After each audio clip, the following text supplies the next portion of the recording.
So today was a little bit of a strange day.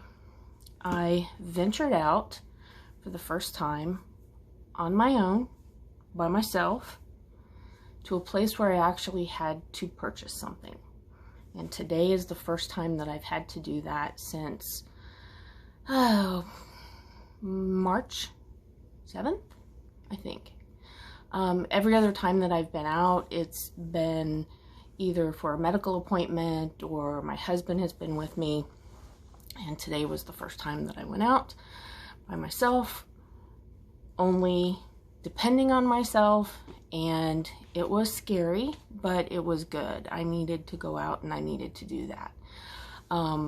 But I was using hand sanitizer like mad crazy. So all over, all over my hands, all over the steering wheel, all over everything that I was touching, my credit card and my phone case and my keys. And so it was good and I needed to do it.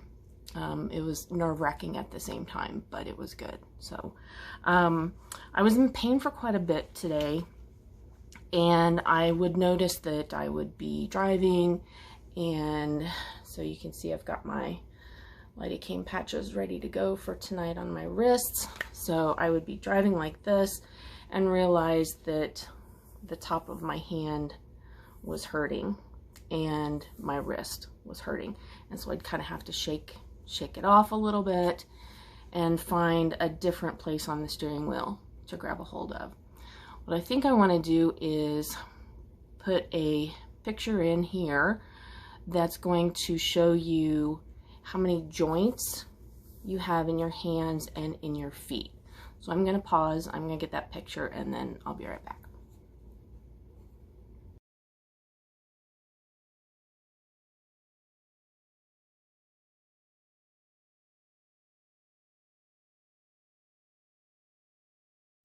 Okay, so what I have here is a picture of a human hand, and this is kind of lightly printed. I don't know if you can see it, but in the human hand there is 27 bones, which includes the palm of the hand, and the wrist.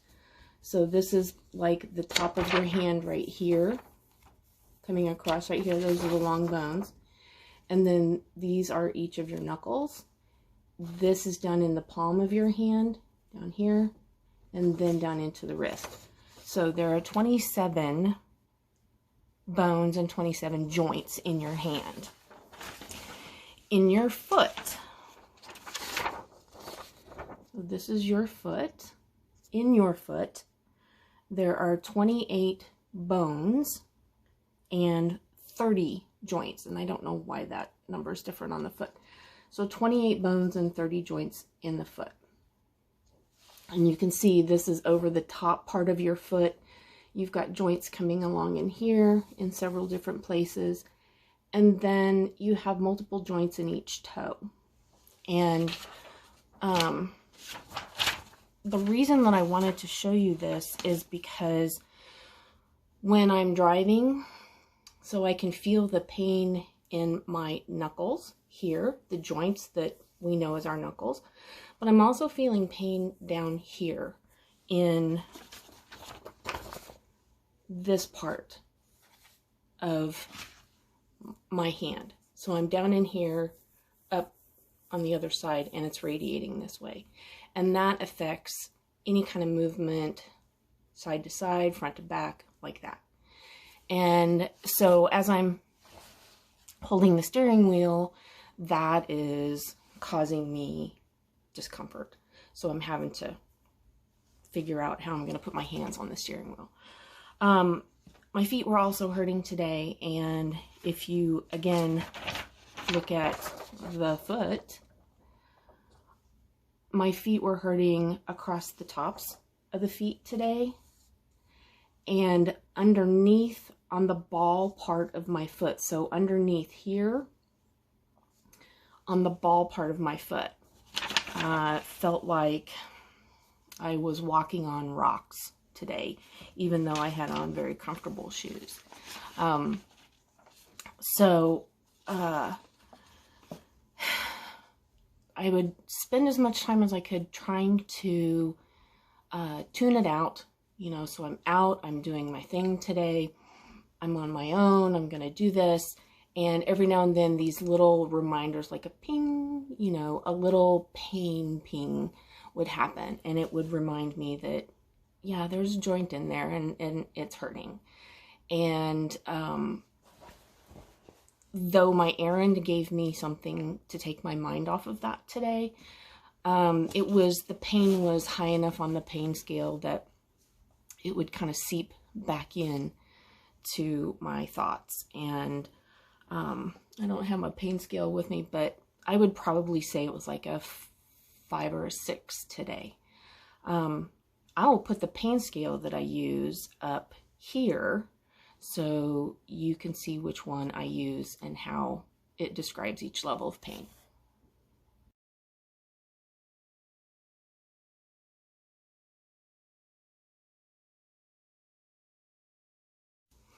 So you can see on the pain scale, it gives a number value, and it also gives you a description of how that number value affects your ability to think or concentrate or do things.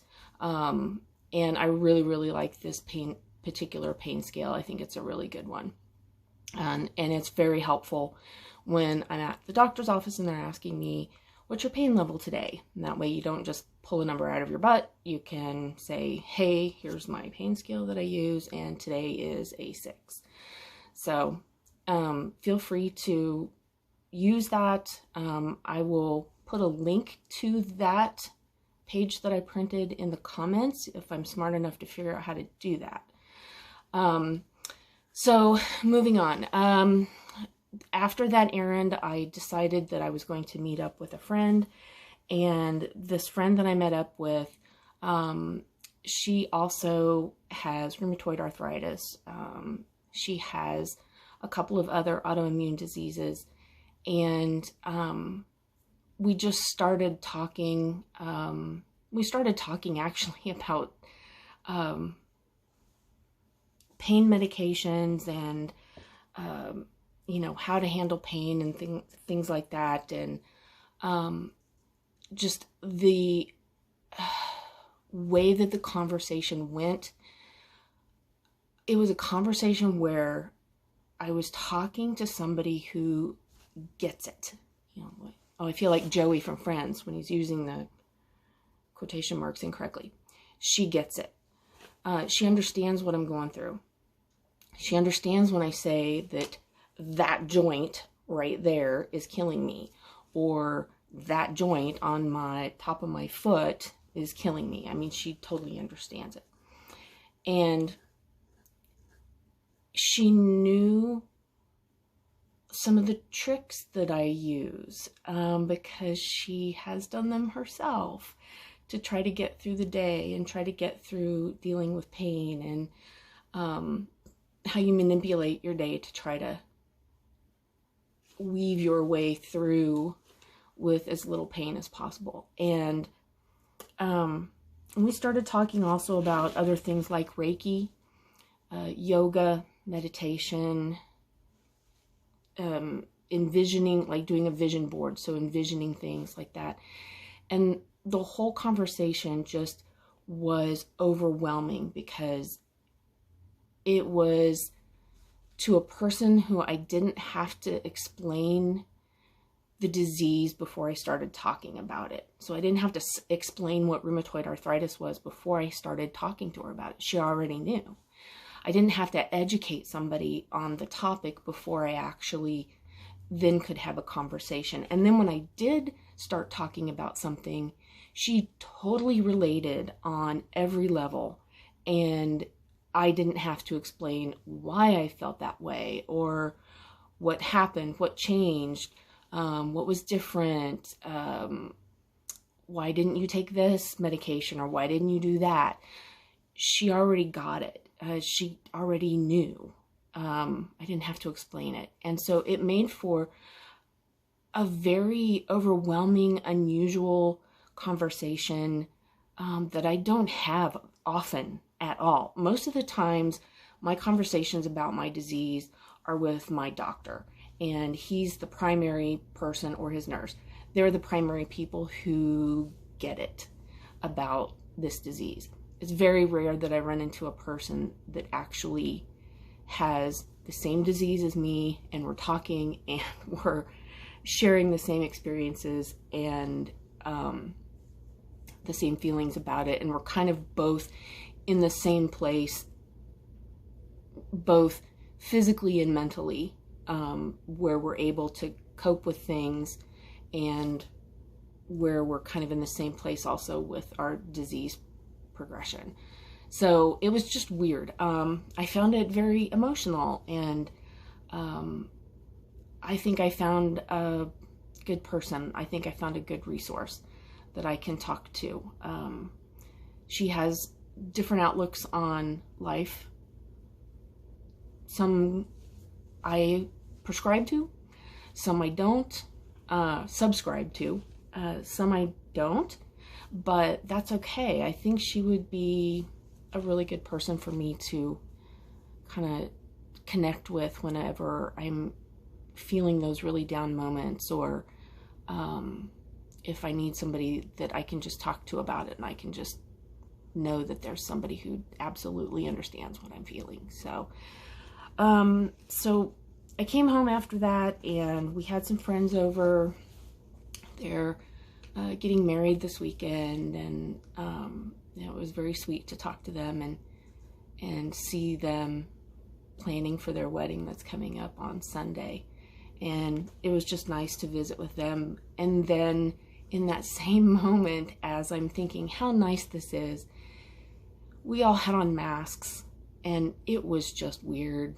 I mean, you're talking through your mask and you're laughing, and as you're laughing, you can see the shape of their mouth through the mask, and it's just bizarre. And we were talking about going to have to wear masks at the wedding, and it's just unfortunate for them that that has to be a part of it, and that it has to be a subject at their wedding, that COVID-19, the coronavirus, has to be a subject at their wedding.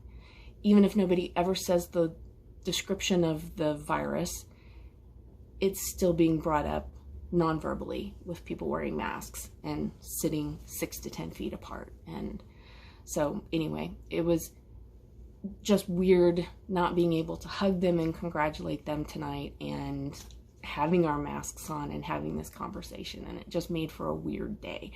So I think probably the common theme of today was I did some very normal things today that I would do on an average day, but because of circumstances, they were all just really weird right now. So I am almost ready for bed, and I think I'm gonna have to sleep on this day and digest it and see what I take from it. So anyway, I hope all of you are doing well. Happy Father's Day to all the fathers out there. My father has passed away a couple of years ago, but I always enjoyed celebrating Father's Day with him. So I hope if you have your fathers with you, you're able to spend that with them and enjoy that with them. And with that, I will say good night, and I'll talk to you later. Bye.